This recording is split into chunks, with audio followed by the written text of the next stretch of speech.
See, shit moving like a bait. Alright, chat. This is actually an episode of what's going on. So here's what we're gonna do.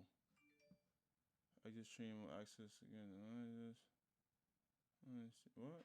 Exit will not end this stream if it's currently live. Alright, chat. We're gonna do a little adjusting, man, cause I was supposed to start what's going on, but I don't know what happened, bro. So I'm trying to figure it out right now. And we're about to edit this as we speak. So we off the fly. We just flowing right now. So this is gonna be like a freestyle type of stream. I do apologize. You know what I'm saying? I had it set up and everything, but I don't know what the fuck happened, bro. But either way, we live. So all that matters. Yeah, man. So this is what's going on, episode 3. Alright, so yeah, let's just get to it. Couple topics I want to cover today, right? As we know, Kendrick dropped, right? But respectfully, too care about all that, right? At least me personally, right? So Kendrick dropped, right?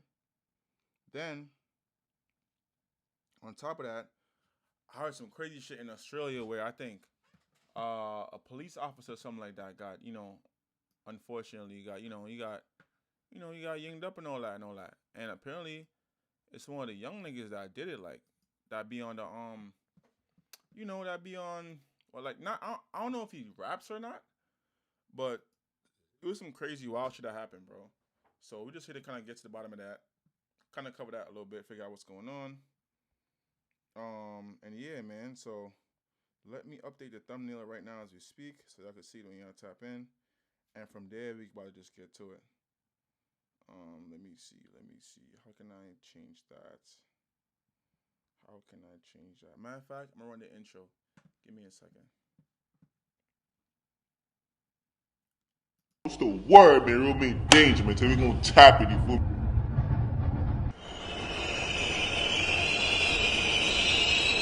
And clear of the closing doors, please.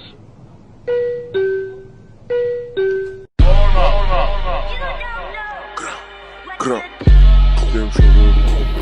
Gosh, come so close on you down think you dog, think you blind. You can stop, play with us. Don't look my voice, Lord.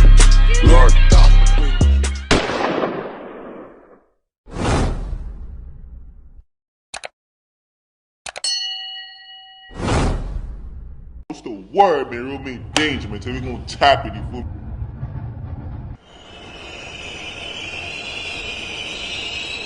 And clear of the closing doors, please.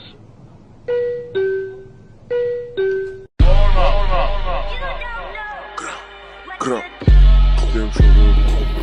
Gosh, come so close on you down think you dog, think you blind.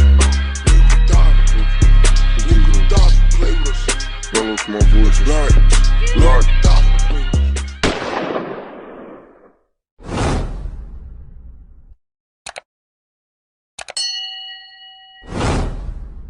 What's the word, man? Real mean danger, man. So we going to tap it, you fool.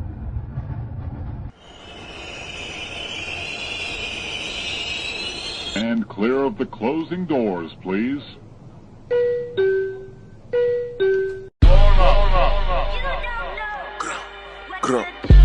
Damn sure will. Gosh, come so close on you down think you dog, think you blind.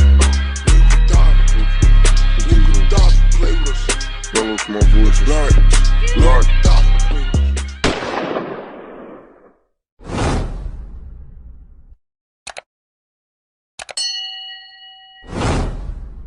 What's the word, man? Real mean danger, man. So we going to tap it, you fool.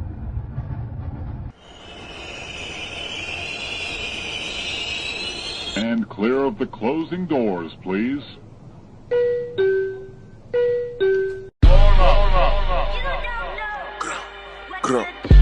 Damn sure will. Gosh, come so close on you down think you dog, think you blind. You can stop, play with us.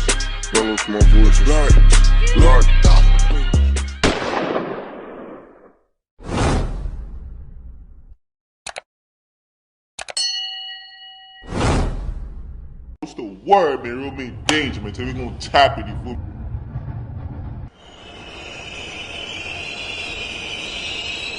And clear of the closing doors, please.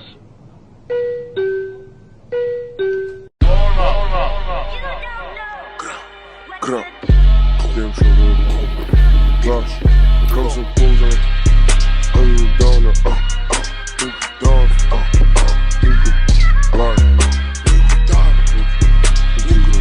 Play with us. Don't look my voice. Like.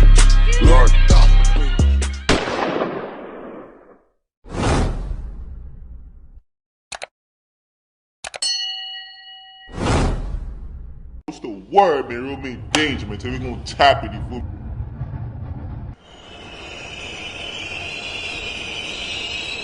And clear of the closing doors, please.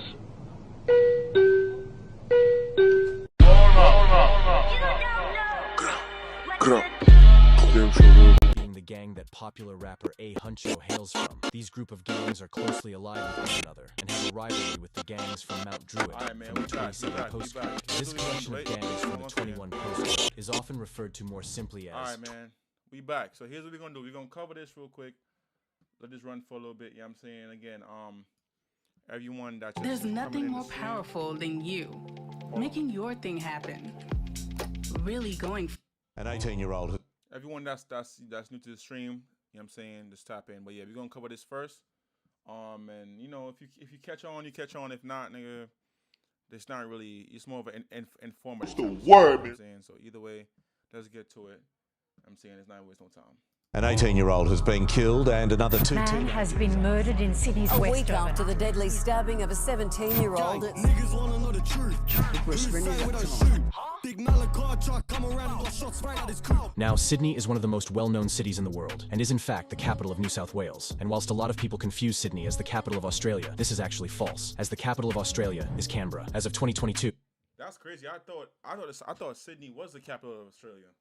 Sydney was home to around 5.2 million people currently living in and around the city. Sydney is best known for its popular tourist destinations, an example being the Sydney Opera House. This alone attracts tourists from all over the world. However, what a lot of these tourists are unaware of is the ongoing and deadly gang war that has been playing out within the streets of Sydney, resulting in multiple people being shot, stabbed, and killed, with a spotlight then being shone on the young rappers on both sides of the rivalry. This subsequently resulted in the Australian drill scene exploding and turning these young Aussie drillers into superstars overnight. This being the bloody and deadly gang war between an alliance of street gangs based around the inner west of Sydney and greater western Sydney. Prominent gangs from inner west being Proper 60, G40, and MOB. Although I'll speak about other inner west gangs later on within this video. These inner west gangs then rivaling the street gangs from greater western Sydney, which is home to multiple prominent gangs, including 1-4, LF70, and RFA17. The rivalry between both gangs from the inner west and greater western Sydney has been playing out within the streets for around a decade, which is crazy as it was only in the last few years that rappers on both sides began making noise in the Australian drill scene. Although this wouldn't mean anything, as the rappers on each side are in a deadly feud with one another, resulting in broad daylight shootings, stabbings, and murders occurring,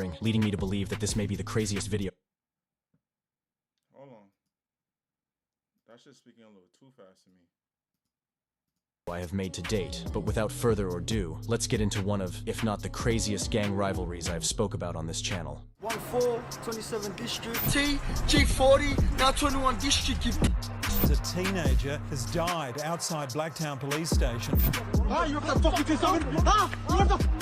So to begin with, the first alliance of gangs is based around Greater Western Sydney, this being a large region that makes up the larger Sydney. The Greater Western area of Sydney is home to an alliance of gangs, more specifically based around the postcode that begins with 27, mainly around the Mount Druitt area. The gangs I'll be talking about include NF14 based around Mount Druitt. This gang is more popularly known as 1-4, the NF14 gang being based around the 2770 postcode, LF70 also based around the 2770 postcode, RFA17 once again being from the 2770 postcode, and finally section 60 from nearby St. Mary's. For simplicity's sake, I, like many others, will refer to these collections of crews as 27 District, or just 27, as the postcode begins with 27, although the alliance of gangs also goes by other names. Other gangs are known to be affiliated with the gangs from 27 District, although if they aren't relevant to the story, I won't won't really speak on them. A few streets away from the Greater West allied gangs lies a rival gang known as 6-7, this being based around the suburb of Doonside, which is in fact based in the 27 postcode. It's important to note, however, that this 6-7 gang is not affiliated with the 27 district gangs, but instead the 6-7 gang is affiliated with their rivals from Inner West or the 21 district. The gangs that directly rival the gangs from the 27 district is that of 21 district, which, as you could probably tell, is a group of gangs based around the 21 postcode, this then being in the Inner West of Sydney. The gangs based around the 21 district include RFL from Blacktown 2148, G40 from Guildford 2161, Proper 60 or ML60 from Maryland's 2160. This Proper 60 gang being the gang that popular rapper A Huncho hails from. These group of gangs are closely allied with one another and have a rivalry with the gangs from Mount Druitt from the 27 postcode. This collection of gangs.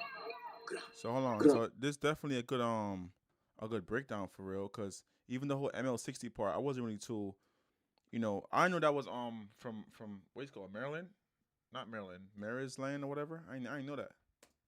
And Blackstown, isn't Blackstown like the MOB niggas, or the MOB, right? Guildford and Maryland's and Guildford. This then being in the Inner West of Sydney. The gangs based around the 21 district include RFL from Blacktown 2148, G40 from Guildford 2161, Proper 60 or ML60 from Maryland's 2160. This Proper 60 gang being the gang that popular rapper A Huncho hails from. These group of gangs are closely allied with one another and have a rivalry with the gangs from Mount Druitt from the 27 postcode. This collection of gangs from the 21 postcode is often referred to more simply as 21 District or IWB, which is an acronym for Inner West Brothers, or Inner West Brotherhood. Due to how many gangs are involved, and in order to not confuse you, I'll refer to both sides of the rivalry as 27 District and 21 District. Now, you may be confused as to how gangs from two completely different postcodes within Sydney have come to have such a deadly rivalry with one another, resulting in brazen and violent attacks occurring in the streets of Sydney. Whilst it's not known how the rivalry between these groups of gangs began, what is known is as far back as 2015 teenage gang members from Doonside and Mount Druitt were getting into fistfights with one another over postcode territory. This then slowly evolving into stabbings and shootings. One of the first incidents recorded between the gangs was in 2015, when a fight video was uploaded onto YouTube titled Doonside vs Mount Druitt. This video showing a group of NF14 members fighting HS members from Doonside in a Sydney street, and whilst no one was seriously injured, it would appear that the first 6-7 1-4 kind of really popped off for real. These fights slowly escalated into a full-on postcode war. It's rumored that the gang from You're not a child, you're a man. So stop wearing so many layers to go outside and get the bearskin from Doonside, Mount Druitt, and Blacktown was known as RFL, before the Olders made younger members pick sides, with new gangs being created, examples being 6-7, RFA, and GRC, with it being believed that the gangs on the 27 postcode all linked up and rivaled the gangs from the postcode that started with 21. Now, it's important to note that Doonside is based around the 27 postcode, although the gang that is based in Doonside is known as 6-7, and actually has a rivalry with other 27 district gangs. This 6-7 gang then siding with the 21 district gangs. Another incident occurred only months later in October 2015, when a 23-year-old man was beaten to death outside of a shop in Mount Druitt, and was later found by passers-by a few hours after the attack. It's rumored that the man killed had alleged ties to the NF14 crew, which has more popularly become known as 1-4, with some even stating that the killer fled shortly after the brutal attack and made his way back to Blacktown, home to the 2148 street gang RFL or MOB. Rest in peace. During this I never heard of MOB be referred to as RFL, but okay. So 21 involves MOB 60 gang, and what's G40 though? I never really heard of G40 like that. At least any rappers that like any popular rappers from G40 for real. Time, the rivalry was more commonly known as Inner West versus Greater West, as like I discussed before, both groups of gangs were based in different sides of Sydney, the 27 postcode gangs in Greater West and the 21 postcode gangs in Inner West. In the first few months of 2016, the NF14 gang began to make noise in the underground Australian drill scene, releasing a direct diss track to the Inner West gangs, this being titled Inner West Diss. Within this song, the members referenced multiple incidents that saw rival members being stabbed or shot, as well as referencing multiple brawls brawls that had occurred between the groups of gang members in the months prior. In both 2017 and 2018, the 1-4 collective began to make a huge noise in the Aussie drill scene, even beginning to make their own wave, which was not ever seen before, releasing huge tracks like Don't Want It in 2017 and What You Know in 2018. And whilst it looked as if 1-4 could explode in the Australian drill scene, in July 2018, a massive brawl that included 1-4's key members occurred. This then subsequently resulting in 1-4's most prominent and well-known members facing prison time for their involvement in this gang war. In July 2018, 1-4 members Lex 14, YP, and Selly were in a pub when a brawl broke out between a group of men and the 1-4 members. Lex beat up a man until he was unconscious, before then taunting the unconscious man. Another 1-4 member known as YP used a chair leg and smashed it into a rival's head, whilst Selly repeatedly hit another man with a hammer. Now, this entire attack was caught on CCTV, thus leading to the arrests of all of the members involved. And in the end, Lex was given 4.5 years, whilst YP was given 4 years for his role in the attack, and finally Selly was given a 10-year sentence. These 3 arrests took 1-4's most So I didn't even know that they got locked up so close together, because I thought Selly got locked up way before that incident, but they give him 10 years. I would see that because he had a hammer and shit. Yeah, he was doing too much. But I mean, I get it though, man. If it's up, it's up. And even right now, he went back to jail too for something similar. So maybe Selly just, you know what I'm saying, Selly on some Sully shit. You know what I'm saying, bro is a crash out. Members off the streets, resulting in other rappers beginning to carry the 1-4 name. It's believed that around this time, a group of Inner West members from 21 were on their way home from watching a rugby match when they were noticed by rival Greater West, 27 members. It's rumored that following this, a young member from the Greater West or 27 gang retrieved a claw hammer and beat the rival Inner West member on a train. Images surfaced following the attack showing a man with a severely bloody head. However, that is way too shocking to show on YouTube. Luckily, however, no one was seriously injured. Sadly, however, only a few months following this incident in October 2018, a member associated with 21 District would be killed by rival 27 members, resulting in get-back shootings and stabbings occurring, this being the death of Tino. On the 6th of October 2018, 20-year-old Tino Henry, who had alleged ties to the 21 District gang, would be standing with friends in an underpass near Fitzwilliam Street, which was close to Westfield, Parramatta. Tino and his friends were noticed by rival gang members from the Greater West crew, alleged to have been the LF70 gang, with a massive brawl then ensuing. Oh, so this whole time I was kind of confused. I was like, yo, why is it that like 2-7 got so much sets? Like, I'm thinking 2-7 is like a block. Bro, 2-7 is a whole area, bro. Like, so I get why this LF, like, 2-7 is so big that LF70, RFA, and all them could still fit inside of 2-7. You know what I'm saying? I thought, you know, I'm like, do niggas not fuck it 1-4 that they just want to make their own shit? But apparently that's been going on before, because the whole time we thought that 1-4 did Tino. I didn't know LF70 did Tino. That's crazy. I did not know that. Close to Westfield, Parramatta. Tino and his friends were noticed by rival gang members from the Greater West crew, alleged to have been the LF70 gang, with a massive brawl then ensuing. Sadly, during this fight, Tino was stabbed multiple times, with the wounds he sustained proving to be fatal. As upon emergency services arrival on the scene, he was treated before he was rushed to Westmead Hospital, in which he sadly died a few hours later. Only a few minutes following the stabbing, 3 young men were arrested on nearby Hassall Street. The 3 men arrested were a 17-year-old, who was charged with the murder and was refused bail, a 20-year-old, and a 16-year-old who was later released from police custody, with it being rumored that in the end, the LF70 member was given 3 years for the murder of Tino, as he was under the age of 18. Rest in peace, Tino Henry. Following Tino's death, the 1-4 gang was completely exploding in the Australian drill scene, with the collective dropping the track titled What You Know, around 20 days following Tino's death. This track currently sitting on around 3.6 million views, which was very good for an Australian drill rapper. This track currently sitting on around 3.6 million views, which was very good for an Australian drill rapper. At the beginning of 2019, 1-4 released the popular track titled Shanks and Shivs, which also gained a lot of attention, sitting on around 4 million views. It would actually be their next drop that would blow them into the mainstream, this being The Message, which was released in March 2019 and featured multiple disses towards Tino and the 21 District gangs. An example was when JM rapped, "Now, I'm proud to say to this day forward that the 7 put an op on a shirt," this line referencing the murder of Tino and how 27 District members were responsible. Later in the track, YP rapped the line, 20. Okay, so they call it LF70 the 7. I did not know that. Okay. I'm proud. Nah, that's a crazy bar. I'm proud to say that the 7 put an op on his shirt. District members were responsible. Later in the track, YP rapped the line, 21 what? But one got knocked. Ha, I guess that makes them 20. This also being a diss toward Tino. The death of Tino was thought to have resulted in retaliation attacks, one of these being in 2019, when a member associated with the 27 gang recorded himself chasing the Inner West rapper Jay Lex in Guildford. Luckily, Jay Lex made it out alive, but hours later he would arm himself and would travel to Mount Druitt with his brother in order to get back. The Inner West members, including Jay Lex, traveled to Mount Druitt in multiple cars. The members noticed a few 27 district members, and what followed this was a massive brawl in a car park. Jay Lex and his brother were both stabbed multiple times in a deadly and vicious attack, with both being rushed to hospital. However, both Jay Lex... Hold on, so you telling me that they caught Jay Lex lacking? He went to go get the get back and got done up again? Nah, what?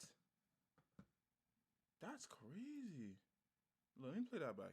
Stabbed multiple times in a deadly and vicious attack, with both being rushed to hospital. However, both Jay Lex and his brother went on to survive the attack. This violent incident was later mentioned in YP from 1-4's track titled Ben 10, in which he mentioned the incident, rapping, Run up, get chef, lock J-Lo. At least he tried his best. 1-4. Now, remember I said that 1-4 had released a track titled The Message. Well, in July 2019, 21 District released a direct response to this track titled The Reply. This song gained a massive amount of attention, as both gangs were now warring it out in the public eye. The Reply currently sits on an impressive 3.2 million views. A few days following the release of The Reply, Spenny from 1-4 got into an argument online with a 21 District member who had made fun of Spenny's dead mum. Spenny then traveled onto Guildford, which was 21 District's block, and made a series of snaps on the block dissing his rivals. He then left after 25 minutes of lurking on his rival block. During this time, 1-4 had released their track titled Spot the Difference, which was an instant hit and blew up almost instantly, currently sitting on around 20 million views, which is crazy as no one had really gained this success in the Australian drill scene. However, what a lot of fans didn't know about was the ongoing gang feud that was only going to get more deadly as the years go on, with another violent incident occurring in the summer months of 2020. On the 28th of August 2020, at around 9:45 p.m., a member of the LF70 gang from 27, known under the street name Junes, was walking with a friend on Church Street when he was noticed by rivals from the alleged KTV gang. A verbal altercation then ensued. However, the argument slowly escalated, with Junes then attempting to run away. However, he was chased down by the attackers and was stabbed multiple times all over his body. Following the attack, the assailants then fled the scene, with emergency services arriving on scene shortly after. I heard about that story where he said he got stabbed like 17 times or some crazy shit like that. Yeah, I heard about that one. That one was wild, bro. I'm glad bro alive though, but that one was wild. Holy shit. I heard that shit turn bro to a demon too after that happened to him.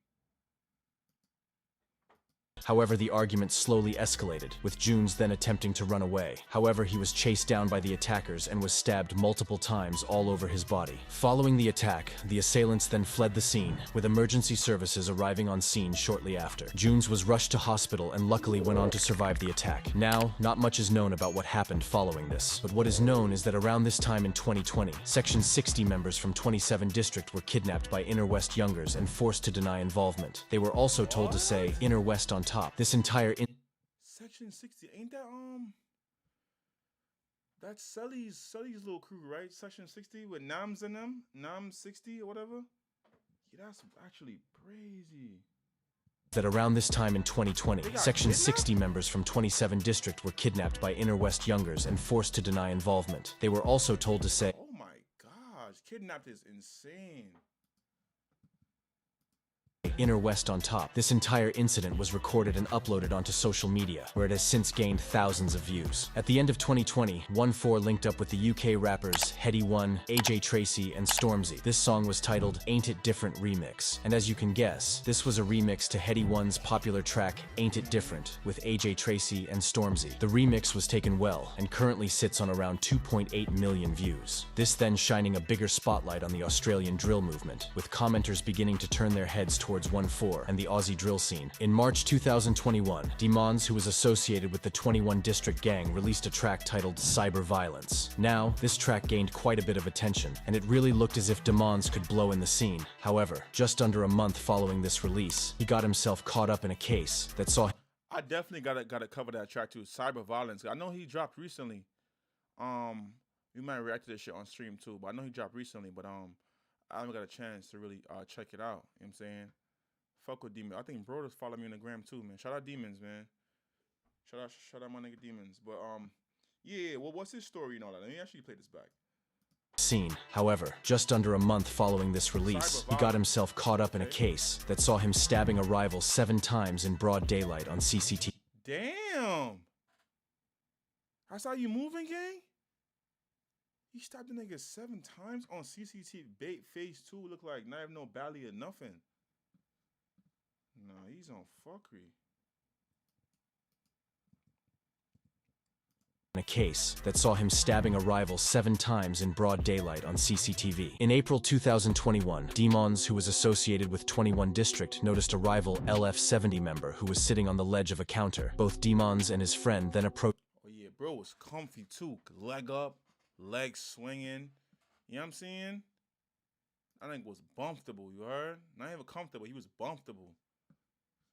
La-di-da-di. Nah, that's actually insane. Stabbed him 7 times is crazy though. Sheesh. Member who was sitting on the ledge of a counter. Both Demons and his friend then approached the rival LF70 member, asking him where he is from. And in a shocking turn of events that was caught on CCTV, Demons and his friend began attacking the LF70 member, stabbing him up to 7 times in his neck, back, and chest with a box cutter. The LF70 member was rushed to hospital and luckily went on to make a recovery following the attack, with Demons then being apprehended by police hours later. Demons ended up only serving a year in a juvenile detention for this stabbing. He was later released in 2022 and went on. Oh shit, bro got a year for AM? That's crazy. Damn. Police hours later, Demons ended up only serving a year in a juvenile detention for this stabbing. He was later released in 2022 and went on to directly talk about the incident in an interview in which he was asked about it, and he said, "Can you tell me about the stabbing that you were involved in? What happened there?" You know, just personal beef, just had a problem with one of my brothers, and one thing went to another. It was either me or him, you know? He's in the wrong area at the end of the day. It was actually only a few months following this almost fatal stabbing that a younger that was allegedly associated with the Greater West Gang Section 60 and 14 would be stabbed to death following a brawl, thus leading to 2022 becoming an extremely dangerous year between these large street gangs in Sydney. An 18-year-old has been killed and another 2 teenagers are fighting for life after a late-night brawl in Sydney's West. On the 1st of September 2021, 18-year-old Orbsky, who was rumoured to have been an associated of the QSB set, which was based around St. Mary's, and was... So St. Mary's, that's, is that INQUURIES? St. Mary's is INQUURIES, right? Oh, that's Greater West. Let me see. QCB, that's Queens... Hold on. Was allied with other 27 gangs. Anyways, yeah, on so Greater West. 1st of September 2021, Orbsky and a few friends were walking in Blacktown. They were noticed by alleged rivals from the MOB gang. Why niggas on... My thing is that, okay, let's say you got to pass through the ops, right? Why you on feet? Like, homie that was on the ledge, right? If you know it's active beef and y'all killed one of their men, so it's not like it's beef where it's like, yo, we just dissed each other online and shit. Like, niggas died in this beef, right? Niggas is on top of the fucking counter, they're swinging his leg, la-di-da-di-da. You walking through the ops on feet, not even driving through on feet is crazy, bro. That's not even smart at all, bro. But like homie said, you just wrong place, wrong time. Which was a crew based. So St. Mary's next to Mountain Druid. Yo, what's good, broski? Yo, if you got an article, yo Drill, if you got an article on that the stabbing that happened with, I think my man, the C something, C3 or something like that with that cop. If you got more on that, let me know, and I could drop the Discord link, and you could drop something in there, so we could cover it on stream. Around Blacktown. A massive brawl then broke out in the streets, with members on both sides retrieving knives. Sadly, however, Orbsky was stabbed multiple times in this brawl, with 2 other 15-year-olds also sustaining knife wounds as a result of the deadly brawl. Orbsky was rushed to a hospital, but sadly was pronounced dead a few hours later. Both 15-year-olds went on to luckily survive the attack, with police then launching a murder investigation hours after the attack. Several people were arrested after the murder. This included 4 17-year-olds and even a 14-year-old. However, I couldn't find who was found guilty and charged. Rest in peace, Orbski. Dozens of tributes poured in following Orbski's death. He said they couldn't find who was guilty and was charged. Let me see, where? This included 4 17-year-olds and even a 14-year-old. However, I couldn't find who was found guilty and charged. Okay. Rest in peace, Orbski. Dozens of tributes poured in following Orbski's death, with people from all over the internet showing their love to him. A few witnesses to the crime would later come out stating, about 6 or 7 guys running after a couple of people. They were screaming pretty bad. It was also stated that the death of Orbski may have been a retaliatory attack for a 16-year-old who was beaten to death in Duneside only a few weeks earlier, around a few streets away from where the deadly brawl occurred that claimed— See what I'm saying? Shit not adding up. Y'all just beat somebody to death, right? And then you just comfortably walk through the ops? Come on, bro. I'll send you some links, Brody. Alright, bet. Alright. I got you, Joe. Like, that don't make no sense. That's insane. Orbski's life. However, this is just alleged and isn't confirmed. Rest in peace, Orbski. Over a month following the death of Orbski, on the 29th of November 2021, a group of Proper 60 or ML60 members— as a quick note, Proper 60 is a gang that is based around Maryland's 2160. This Proper 60 gang being allied with other Inner West gangs and having a rivalry with gangs like 14, LF70, and RFA 17, you may know the Proper 60 gang as A Huncho actually reps it. Anyways, on the 29th of November, a group of Proper 60 members would be walking outside the World Gym in Western Sydney when a group of 14 members noticed the rivals, unleashing what was described as a hail of bullets onto the Proper 60 members, the bullets narrowly missing young children that were playing in a daycare. However, Murat, who was a close friend of A Huncho, was shot in the leg with his bone appearing to shatter on camera. Although luckily he survived the shooting, this entire incident was caught on CCTV and was one of the most shocking things I've watched, with it being reported that around 18 bullets were shot toward the Proper 60 members. Now, multiple other tit-for-tat incidents occurred between the gangs following the shooting. However, I'll only really be speaking on the most well-known incidents, as so much has happened within this gang rivalry in Sydney. The next incident in the beef, however, was an extremely brutal and vicious home invasion that occurred in the first few months of 2022. On the 5th of April 2022, a group of RFA members got the drop on a rival 6-7 members home from Duneside at around 2:30. This was actually crazy. This story, they ran inside the nigga crib, stabbed up his parents, right? Some outrageous shit, bro. Like, oh my gosh, yeah, this beef is deadly, bro. AM, CCTV showed a car containing the RFA members driving down Cameron Street in Duneside. 6 members of the RFA gang then got out of the car and walked towards a home that belonged to an alleged 6-7 member known as Razy. The RFA members then broke into the home and attacked Razy's brother Star. In the CCTV recorded on the— So Razy's brother Star, you said? RFA members driving down Cameron Street in Duneside. RFA members got the drop on a rival 6-7 members home from Duneside at around 2:30 a.m. CCTV showed a car containing the RFA members driving down Cameron Street in Duneside. 6 members of the RFA gang then got out of the car and walked towards a home that belonged to an alleged 6-7 member known as Razy. The RFA members then broke into the home and attacked Razy's brother Star. In the CCTV recorded on the street, you can actually hear Star screaming after he had been stabbed, followed by his dad then rushing in to check on him. This being when the RFA members turned their attention toward his dad, stabbing him as well. It's then believed that his mum ran in, before she was also stabbed badly. With the RFA members fleeing shortly after the triple stabbing, Star, his dad, and his mum were rushed to hospital, where they made a steady recovery following the attack. The occupants then told police that 4 people armed with knives stormed the home, with police then establishing that the group first assaulted Star, before his mum and dad rushed to his aid, in which the mum and dad were both stabbed. Luckily, however, they survived. Police then treated the home as a crime scene and collected forensic evidence, leading to the arrests of the teens involved days later. This triple stabbing was— So let me ask y'all this, right? You in tour with some niggas and your mom gets stabbed, right?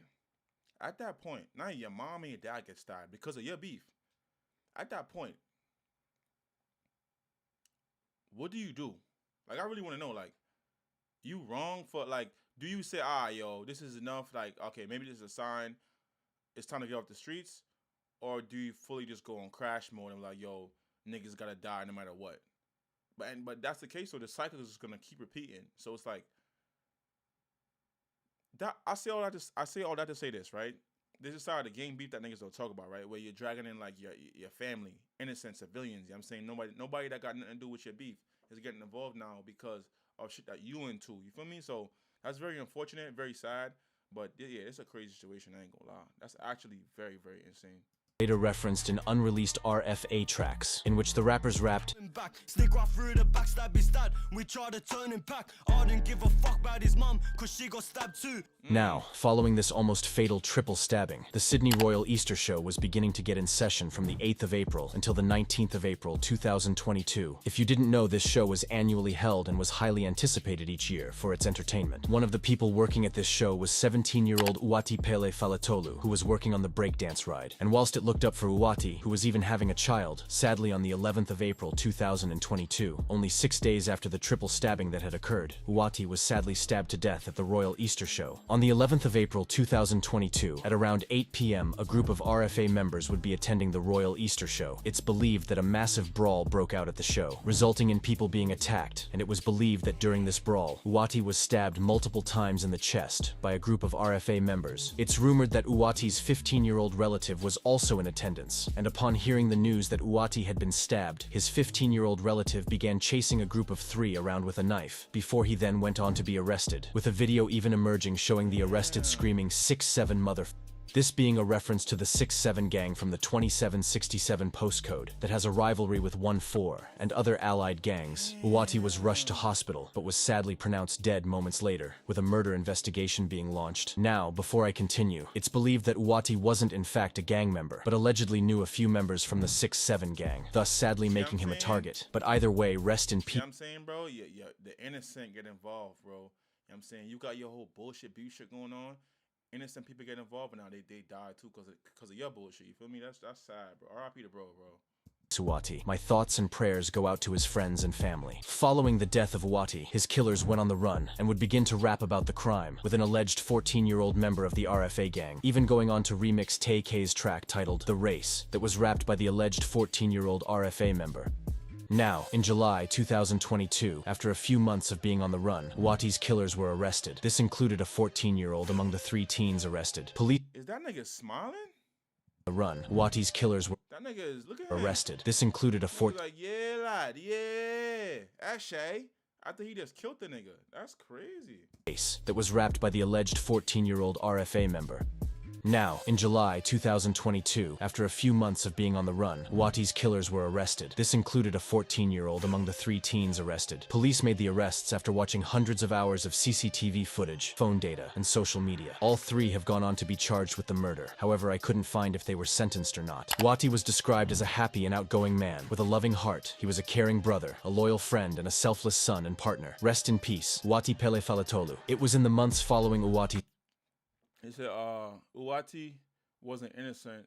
He was a member, then stopped repping just before he was killed.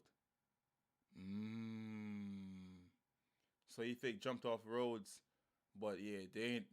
Damn, yeah, that's very unfortunate. I ain't gonna lie, that's very unfortunate.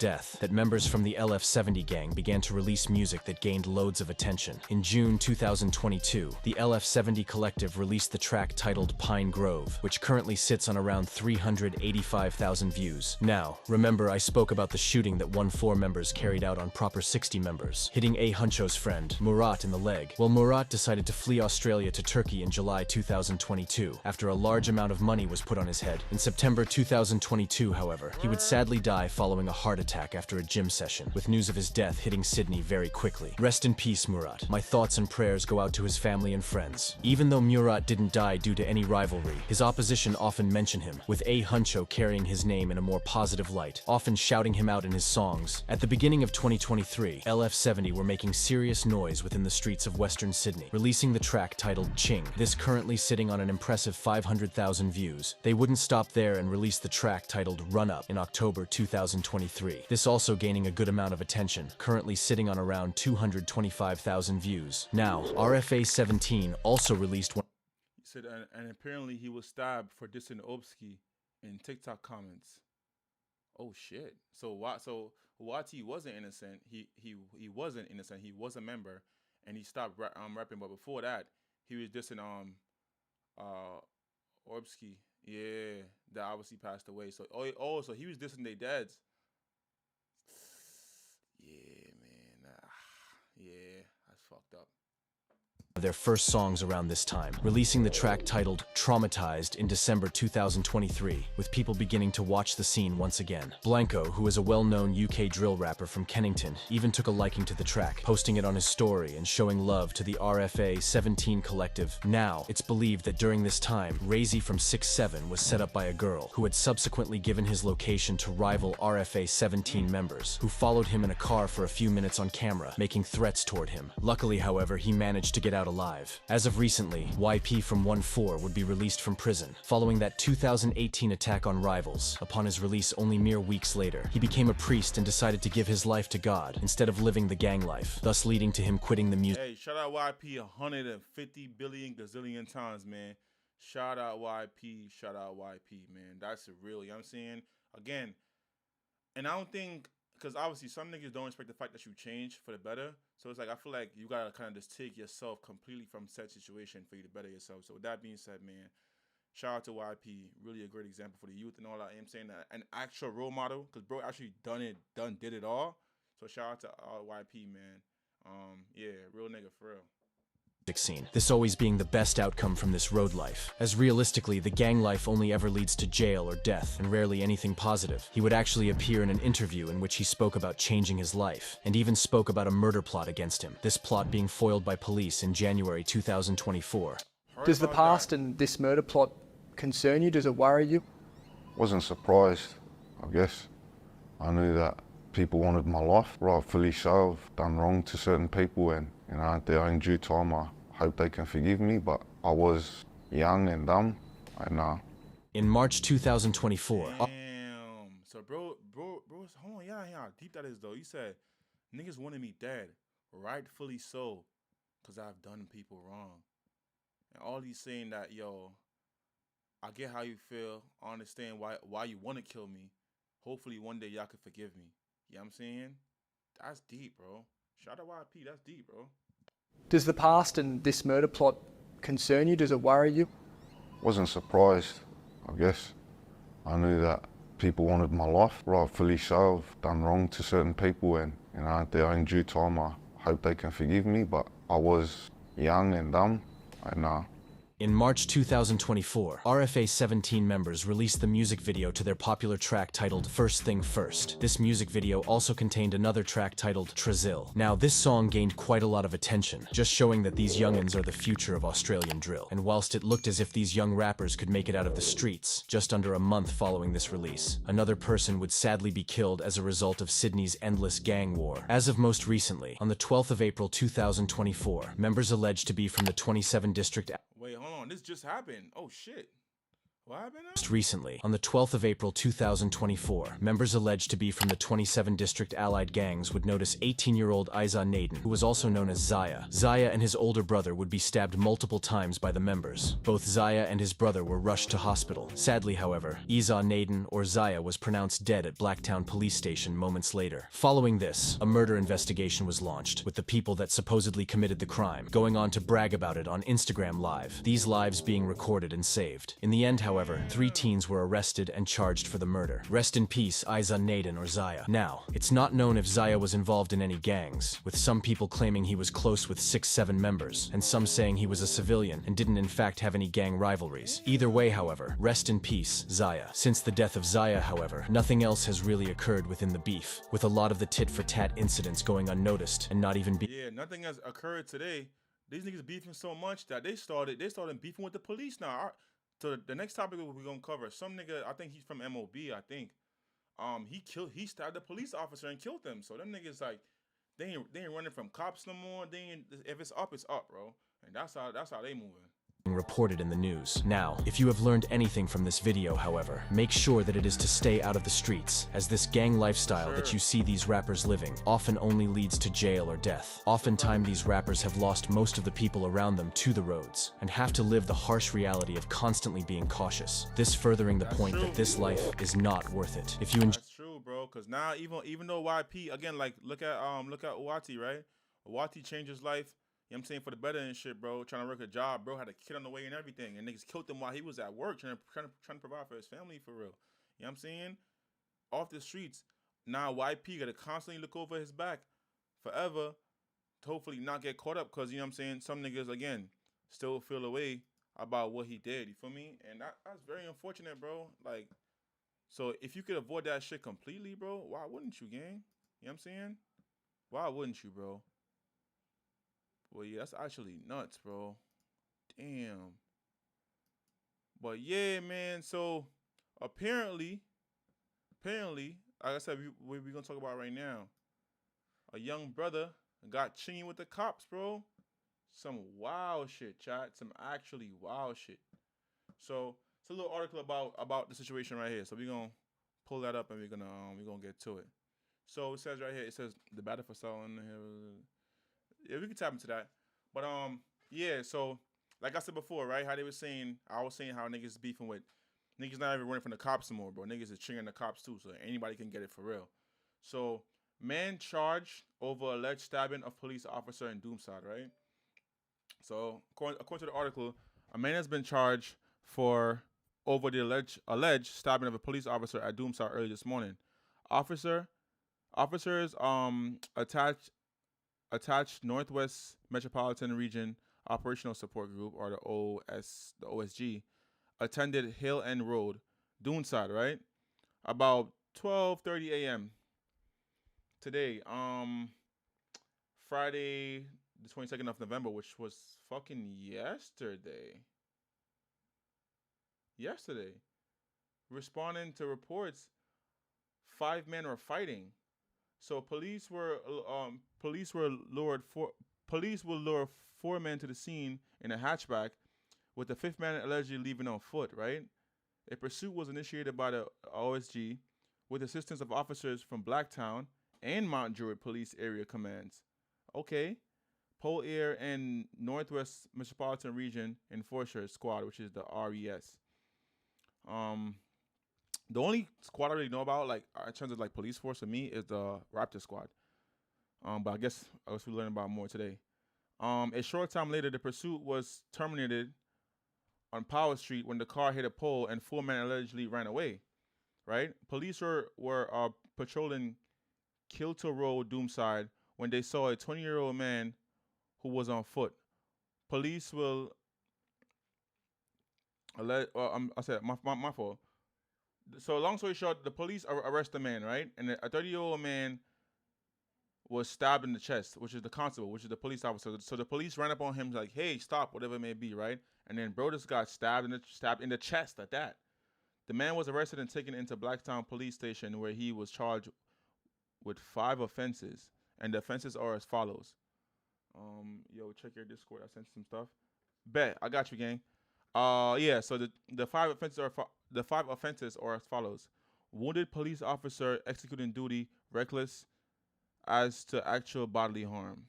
So wound police officer. Damn. Said wound person with the intent to cause grievous bodily harm. So a GBH. So there's a GBH charge and there's a GBH charge towards the officer, which I'm guessing is way more. You get way more time for that. Use excess offenses weapon to prevent lawful detention. So obviously saying the nigga resisted arrest with a weapon. Custody of knife in a public area. Subsequent offense and assault police officer in execution of duty without actual bodily harm. So he got charged with assaulting a police officer without actual bodily harm, but then the first charge was that he had got charged for reckless. He got charged for pretty much assaulting a police officer. So okay, that's weird. So I guess probably two separate charges. Obviously, the ones that's more detrimental is gonna be listed at top. So the cop was undercover, so he didn't have the vest on. Oh, okay. Oh, so he probably thought it was some random nigga trying to run up on him. Got you. He has been refused bail to appear in Blacktown legal court today.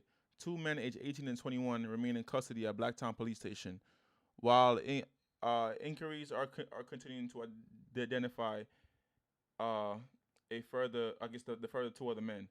The police officer was treated by NSW ambulance paramedics before taken to West Hempstead Hospital, where he's reported to be in stable condition. He will undergo further testing today. Okay, so the police officer isn't dead. Obviously, you know what I'm saying, which is good because the man is trying to do his job and feed his fucking family. But I guess he had the vest on and probably thought he was an op. But damn, bro, that's actually insane. That's actually fucking wild, bro. I bet. Yeah, that story. So I guess we had like a picture of homie. Let me see if I can find it. Give me 1 second. We had a picture of I guess his name is matter of fact, whoa, what am I doing? The crime not even solved yet. Well, when it gets solved, we gonna cover it. But if you know, you know. I ain't about to assess no investigations. That's some federale shit. I'm just covering what we actually know. So yeah, so whatever happened with that, very unfortunate, you know what I'm saying? Hopefully the police officer is alive, obviously, to take care of his family and whatnot. And you know, yeah, it's very unfortunate, bro. But that's what's going on in Australia, bro. Like shit's getting active out there. You know, shit it's not a joke. It's not a fucking joke whatsoever. Next topic I want to cover, right? So you know how niggas always be like, the memes and shit like that, right? Hold on. We actually got an article on it. 1 second. Let me see if I can. 1 second. I actually got an article on it, like an actual video about the situation. So let me see if I can find it. So let me copy this, post it in Discord, and I'm bringing it up on stream right now. So we actually have a news article, and then, yeah, we're gonna just cover that as well.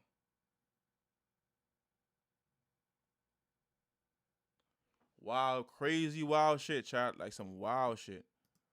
But yeah, let's get this up here.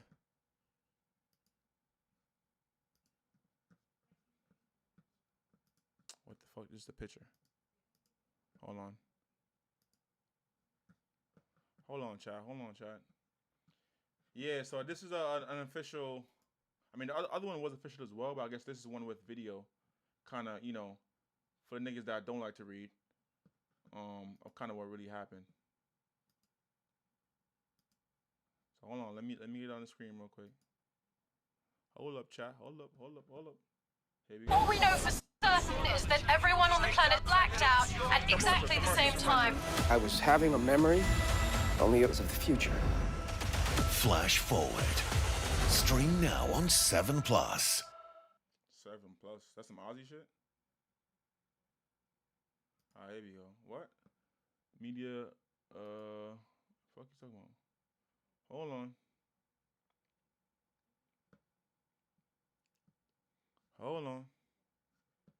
What's up with this shit?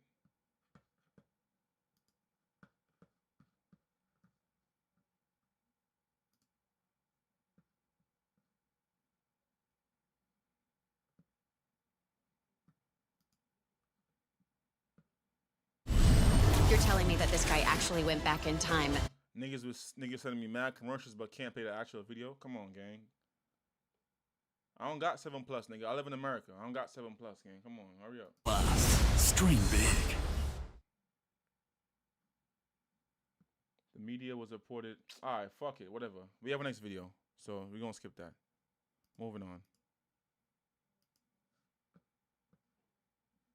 Oh, what the fuck they talking about?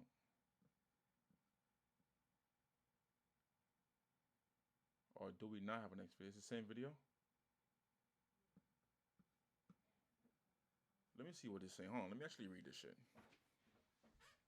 Is it blocked in my country or some shit? Like, I don't understand.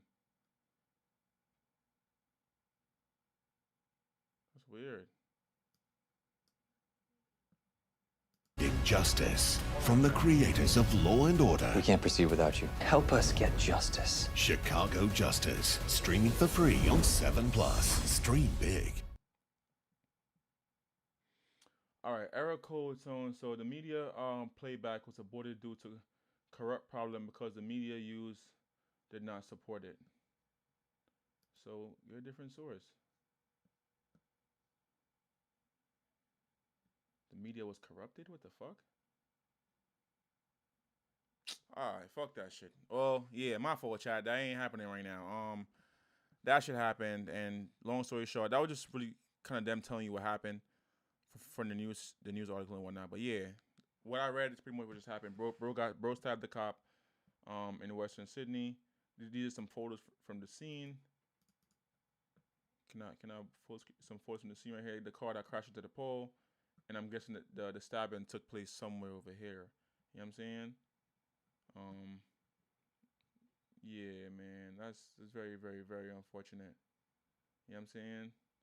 Because despite what y'all think about cops and all that shit, bro, them niggas, they got a family too, gang. You know what I'm saying? They got kids to feed them and people willing to say, daddy, daddy, when they come home at night. So, yeah, y'all don't fuck with them niggas, but, bro, cops have an important role in society, bro. Put it that way. But anyways, moving on, man. What else we got? What else we got loading? Yes. So the Rexdale shit, we could cover it too. So as y'all know, yesterday's stream, right? We was talking about my man, Squeaks and all that, right? Our bro kind of pretty much came from being a rapper, a street dealer, hood nigga, all that, right? To actually, you know, being a scout for Arsenal. You know what I'm saying? So WWW. Let's take this moment right? and call a timeout on hate together. You know, I guess this is like a Ozempic. Ask your healthcare provider about Ozempic. I ended up getting caught and sent to prison. In life, you'll occasionally come across someone with a truly incredible personal story. Joe Black is that guy. Originally from Islington in London, Joe Black is a local legend. Society has written me off. I've made a few mistakes and society's written me off. He initially gained fame as a rapper, achieving millions of views on YouTube, and is now considered one of the true pioneers of UK rap. I'm on my way to the top, and unless you're gone, I don't fear you. If you ain't talking about money, then I can't hear you. Rick Ross, Potter Paper, and Tion Wayne are just a handful of big names that Joe has worked with. It took the 3 little spells I had in jail for me to realise. Following a stint in prison, Joe's ambitions changed, and he decided to pursue another passion: football. In an unlikely turn of events, Joe is now a professional football coach and scout. He spent over 5 years in the recruitment team at Chelsea and is now scouting for Arsenal. I think he's probably, I would say, in my opinion, the best player that I've seen that hasn't quote-unquote made it. From London street rapper to Premier League scout, that is not a career journey you hit every day. Joe tells us about his early life as a rapper, the UK rap scene, and the inside story of what it's like to work for some of the biggest football clubs in the world.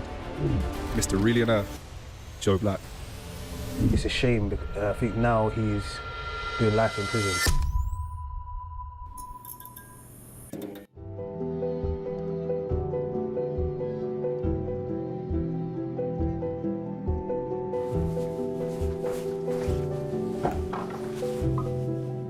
What's good, people? I'm Joe Black. A lot of you may know me as a rapper, but I also do a lot of work in football, including working for my boyhood club, Arsenal. I'm here to do Perspectives with Rising Ballers. Brilliant, man. First question for you. Can you talk us through your childhood? Where are you from? What's your story? Start from the beginning. Tell us in as much detail as you like. Yeah, so I was born and bred in Islington, Whittington Hospital. Yeah, growing up in Islington was good, man. I could have no complaints. I think it's a very multicultural area, so I think it was like a mixing pot. And I think football was my friendship group was based around football. I think that's what connected all of my friends growing up. So yeah, man, I think it was no complaints really. I think it shaped me a lot as a person. I think I've got, in my opinion, maybe like a broader view of the world than a lot of other people that grew up in maybe less diverse areas.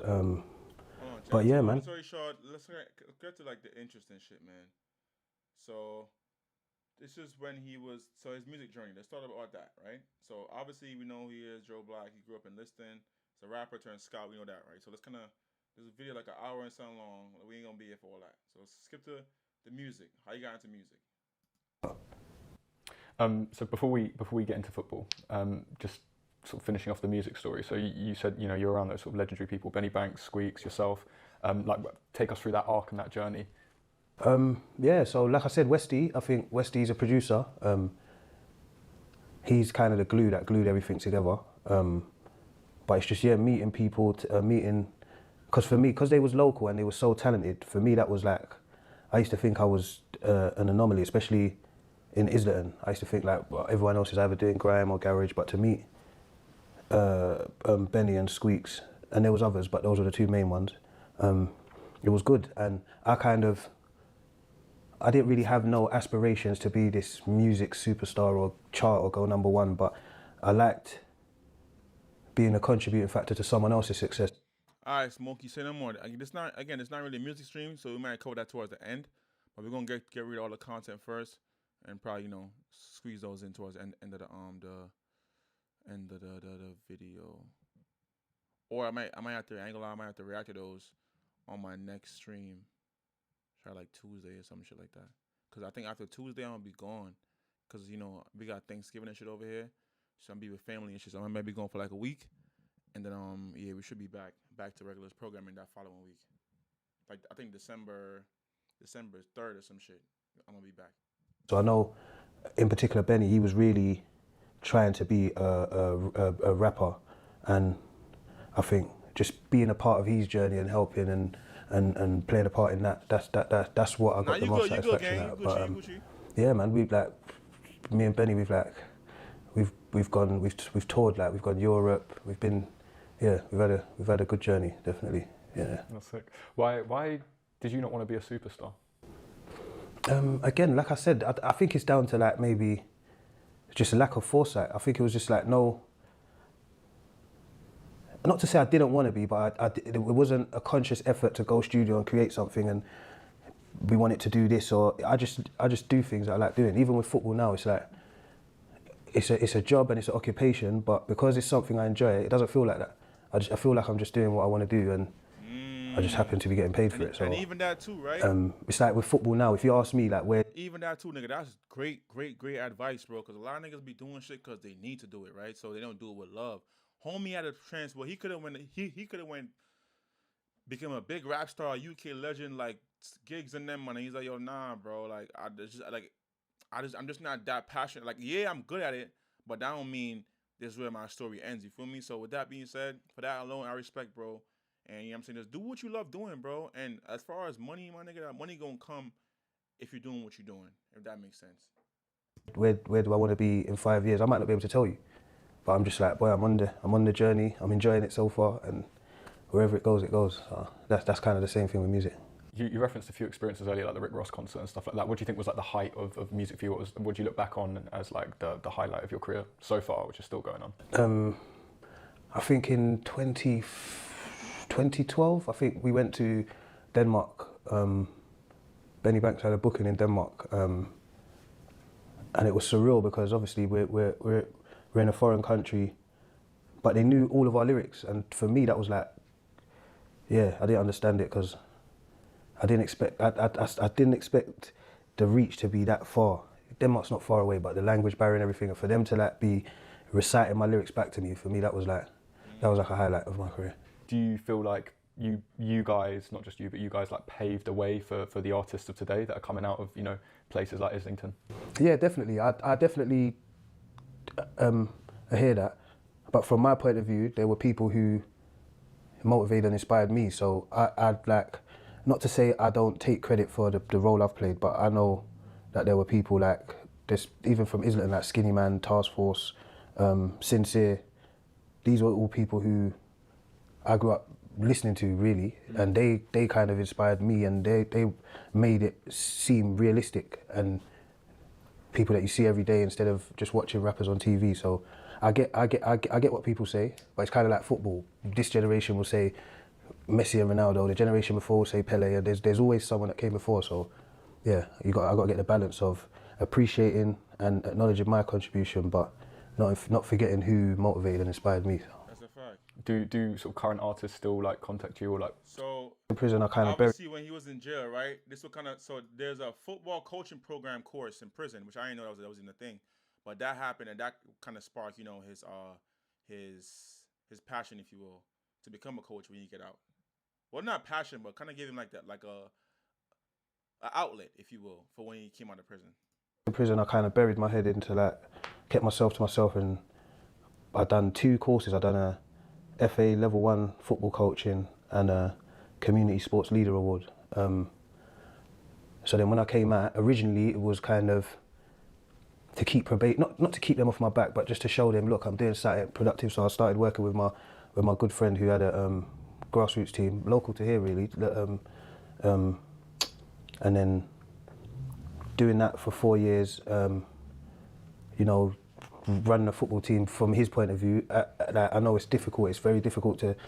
You know, bro, love what he do, where bro casually said, did it for 4 years. Like, nigga, 4 years, some niggas a bid, nigga. Like, again, it feels like a bid if you don't love what you're doing. So he just casually said, just did 4 years of his life to that, like it was nothing. Like, he didn't even think twice about it. To run a football team.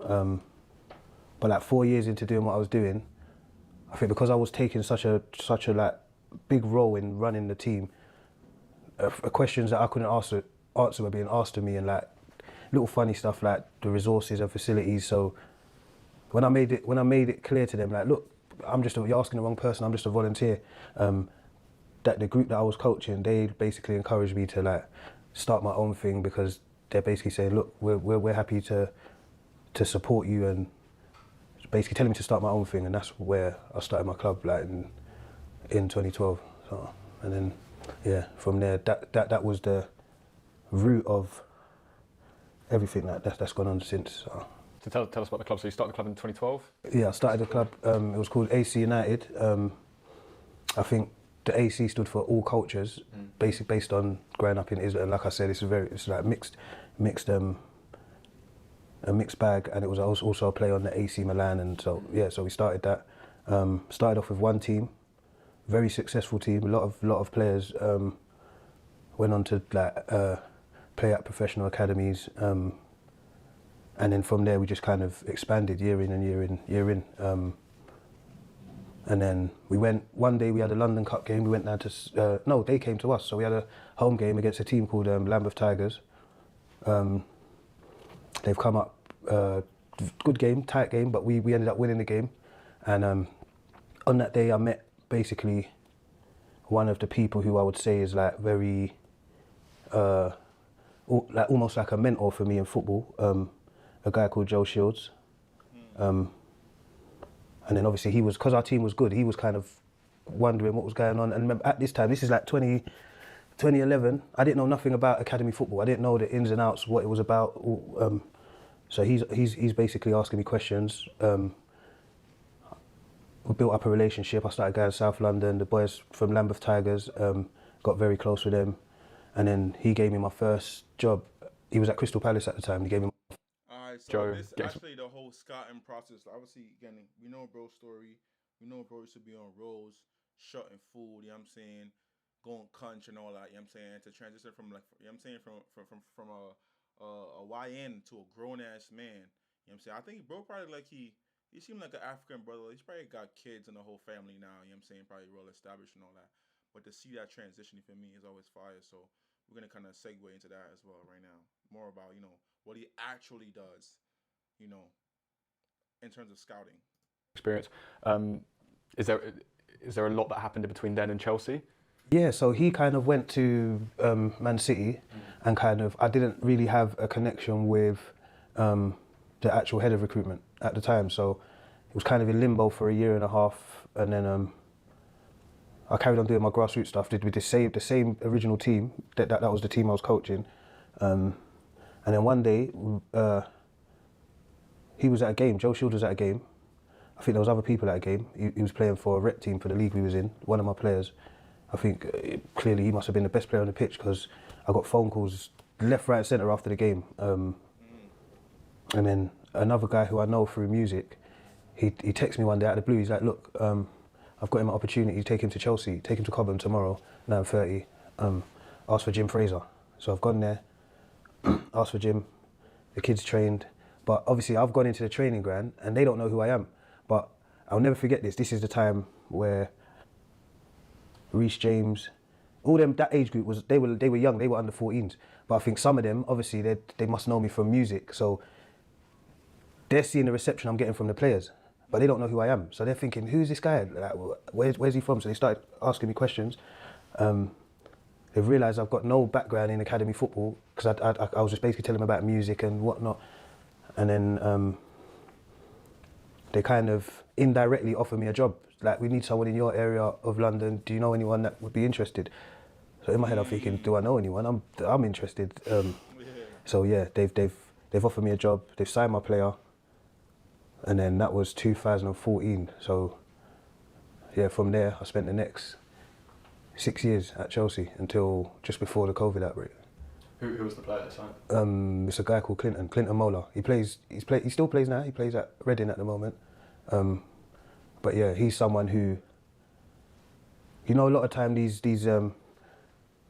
football people, a kid will get signed, and then 20 teams are posting the kid up, the same kid. Oh, one of our. Like, I don't really do that, but Clinton is someone who I remember as a 11-year-old sitting. I remember him as an 11-year-old and me sitting in his front room speaking to his mum and dad, and then they basically saying like, listen, we're trusting you, look after him. So he's someone who, it's a personal pride moment whenever I see him playing, whenever I see him doing good stuff. So yeah, he was the player, and that was a shock at the time because they was thinking a 13-year-old from grassroots that we've never even heard of. And they signed him straight away. He got signed a pro there. He played England. So I know with the football shit, like I think they call like Messi and Ronaldo them when they was like in their teens for sure. So even the nigga Lamal from Spain, he's 17 and he's already in the league. So it's like so they start looking at niggas from they was like 11 and 12. That's crazy. So how would they know that 11 and 12-year-old will be the next Messi, the next Ronaldo? You know what I'm saying? Like the next Pele. Like, that's actually low-key crazy, I ain't gonna lie. And for parents to trust you with their kid too in this crazy world we live in, like, that's fire. All the way up till under 19s, I believe. So that was kind of like what kind of put my name on the map. Like, look, this Clinton Mola, Joe's the one that found him, and he's the one that brought him to us at 13. No one else really knew about him, and yeah, he's the reason, Clinton Mola. I remember Clinton. Yeah. Good player, centre back, right? Yeah, he played everywhere. He went in as a centre mid, then he played centre back for England. He plays left back now. Like you got to be versatile nowadays. But yeah, he's a versatile player. I think he's probably, I would say, in my opinion, the best player that I've seen that hasn't quote unquote made it from out. All right, so yeah, this section is more about like the environment, like, you know what I'm saying, important things to look out for when you're growing up in an environment. And then, matter of fact, fuck all even that. We're gonna let y'all tell a little bit about, you know, some crazy stories from the past of kind of his experience, what he went through in the streets prior to, you know, to kind of, you know, becoming the Joe Black he is today, where he, you know, like the grown man shit. You know what I'm saying? So some little backstory on that. Looking back, are there any crazy stories that come to your mind that you can share now? Yeah, I'll share a story about Clinton Mola. So there was another kid who actually brought Clinton to the, I think they went to the same school, so he brought them to my football team. And we were friends, and they were both talented. I would even go as far as to say that the other kid was more talented than Clinton. But this is crazy because they got to like 15, 16, and that's where I think the crossroads came. Clinton signed his scholar. The other boy, who I won't name, kind of went the other way, started getting involved in gang activities, and it's a shame because I think now he's doing life in prison. So it's like, that is kind of like a bittersweet story that I kind of use. I change obviously names and details, but that's kind of a story I use to tell the kids, like, look, your decisions have consequences, and talent ain't gonna take you all the way, because here you have two equally talented kids. Their futures have gone the way they've gone because of their decisions. So yeah, that's a mad story. And they were tight. They used to come training together, matches together, and yeah, it's just a crazy analogy to use. That. That's wild, man. Looking back on your career, are there any mistakes that you made that you're happy to talk about today? apart from the obvious, doing crime and getting caught and going to prison, I don't think there are any like, no, I'll be honest. There's nothing that I look back on and think I made a mistake there. What I would say is, knowing what I know now, with hindsight,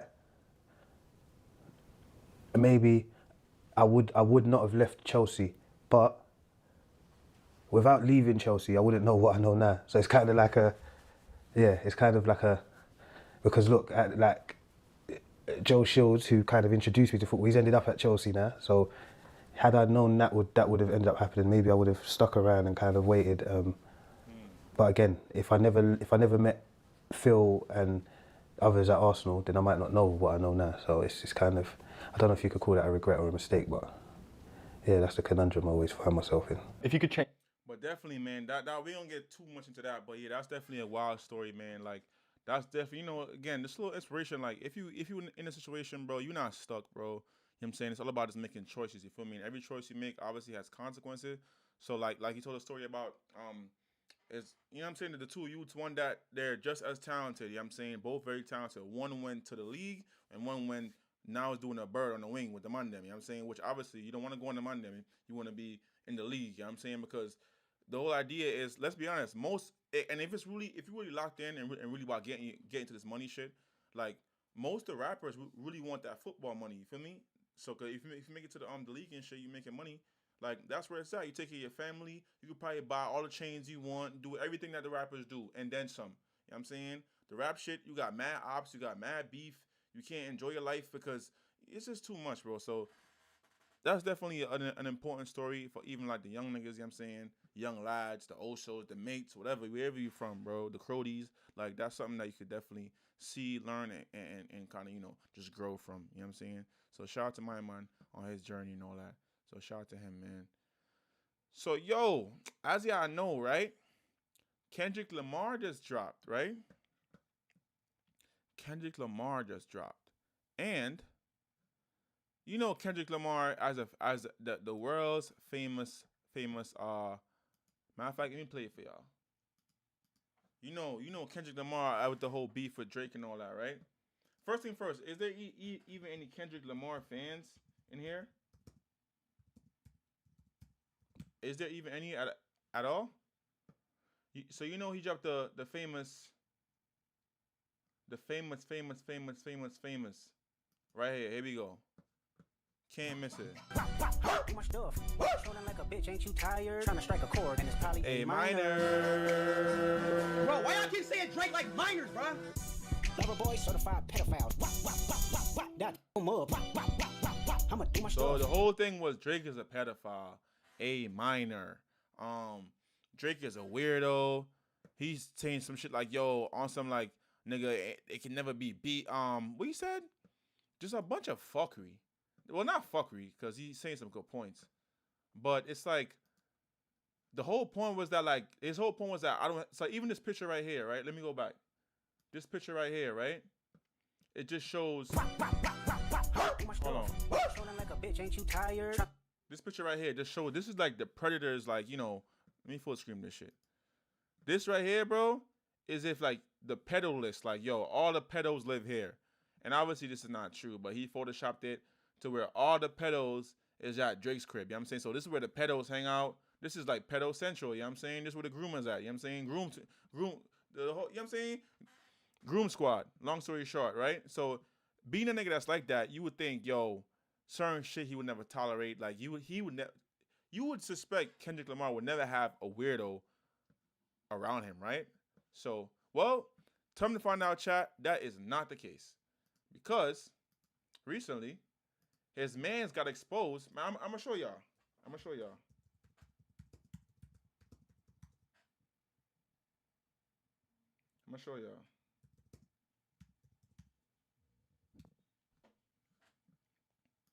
Images came out, bro. He's hanging out with some nigga, and the nigga is exactly what he accuses. See, he probably tried to stop it. I found it though. Kendrick Lamar friend. Catch a predator.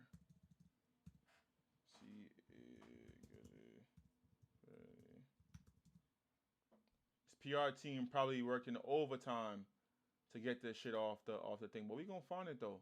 We gonna find it, all right. So this brother right here, this nigga right here, chat. This nigga right here. You know the internet, you can always find that shit. This nigga right here. You know what I'm saying? A minor, whatever, right? So the article, again, we're gonna give a little breakdown. Is again, you see the nigga right here, right? Kendrick. That's exactly who that is. I'm trying to make it bigger for y'all. Right? Who that is, chat? Mr. A minor himself, right? Bro, Mr. Anti-A minor, and this is his man's right here. This is his dog. West Side, you know what I'm saying? Compton, West Side shit. A 38-year-old man from Compton, allegedly affiliated with rapper Kendrick Lamar, was exposed in a sting operation led by YouTuber and streamer Vitaly, whatever, known as his efforts for uncovering sexual predators, right? So it says the operation streamed by Vitaly revealed explicit messages reportedly sent by a man to someone believed to be a 15-year-old minor. Whether it's boy or girl, it's still wrong, but if a 16-year-old boy, it's definitely worse because you want some Diddy shit. You know what I'm saying? I guess this is it right here. More in depth. But yeah, this is it. Yeah, maybe we should eat something first, do you think? I mean, I guess. You think? Do you like pizza? This him right here. This is his man's, chat. Let me see if I can take myself out the way. Hold on, chat. This is man's right here, chat. This is man's. Because Kendrick Lamar, not one picture, not. I think he was in the mad videos with him. Compton shit, right? Compton, gang. Psst. Niggas be hypocrites, bro. But yeah, this is, I guess, of kind of what really what happened, the whole situation. Yeah, maybe we should eat something first, do you think? I mean, I guess. You think? Do you like pizza? Yeah. Oh, you do? Oh, okay, me too. Hold on, 1 second. Yo, what was your favorite video? What favorite video? You said you know me. Yeah, bro, I know who you are, bro. Oh, really? You set motherfuckers up and catch and do this type of shit, bro. Catch pedophiles, yes. But wait, hold on. You said you know who I am and I catch people. So when you were matching her and she said she's 15, that didn't hit your head? Like, oh, that's probably the fucking guy? Bro, I don't fucking know. You feel me? It's all type of bro. I'm gonna tell you some real shit, bro. This is why I just work and I just do my shit, bro. I don't got time for this weird ass shit, bro. But let me tell y'all something, bro. You see this weird shit that just happened, nigga? That's why you stay out the fucking way, nigga. You stay off these dating apps, nigga. You feel me? And you don't indulge in no type of shit, bro. So, typical hypocritical shit, right? Bro, the nigga just got caught. You know what I'm saying? He just got caught trying to diddle, right? Then he gonna try to flip it like a con artist. Yeah, man, that's why you stay out the way. That's why, you know what I'm saying? That's why you don't fuck with these little minors. You stay off these acts, man, because a real nigga like me, man, we don't fuck with kids, man. You know what I'm saying? Stay out the way, man. The whole time he's in the situation because he's a A minor. He's a weird nigga. Trying to talk to a 15-year-old girl. And the girl is, I guess that's playing the bait. It's like, yo, can we at least eat some food first before, you know what I'm saying, before we get active? He on some, I mean, I guess. Like, you just come there, horny ass nigga. Mind you, bro, off the strength of him knowing Kendrick Lamar, he ain't Cali, bro. He could just go down the Grove Street and get like 3, 4, 5, 6 different type of bops.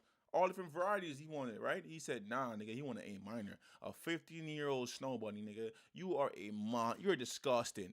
And that's the type of nigga that Kendrick Lamar is, bro. He's a weirdo. Not Kendrick Lamar, but I'm saying it's like, bro, it's like you hang around niggas like that, but you're so anti this and anti that. Again, I'm not saying it's right. Like, if you a weirdo, you a weirdo.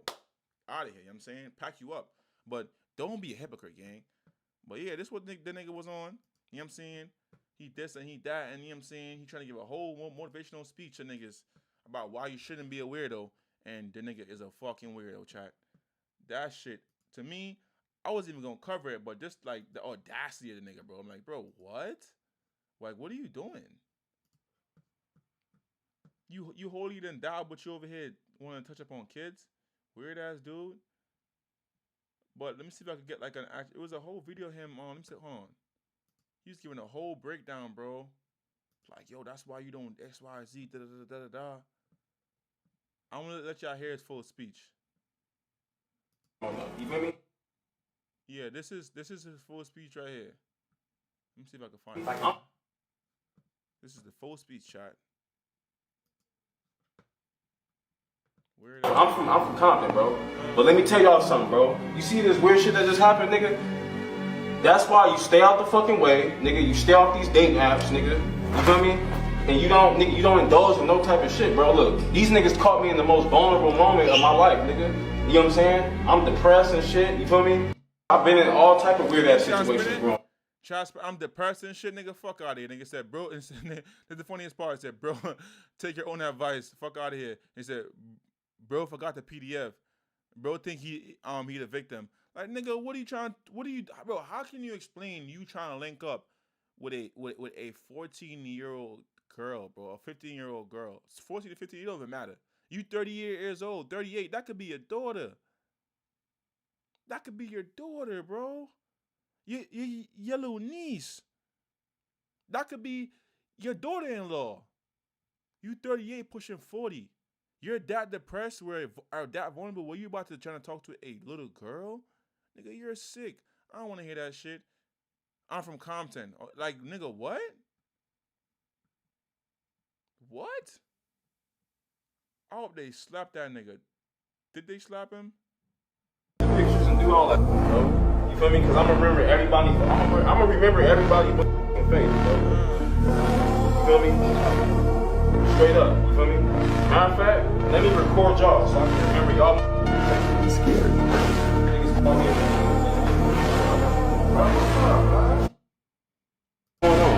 What's going on? I see through what's going on. That's some weird. That's some whack ass. How is this whack? We're protecting kids. Ain't trying to act tough. You know what I'm saying? Regular shit. You got caught doing some weirdo. Nigga should pack this nigga out. This nigga's a weirdo. Nigga is a weird ass dude.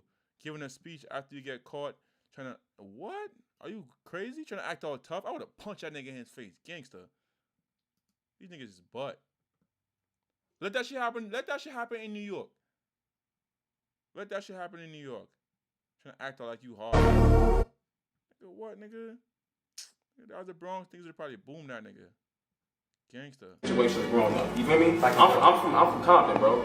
But let me tell y'all something, bro. You see this weird shit that just happened, nigga?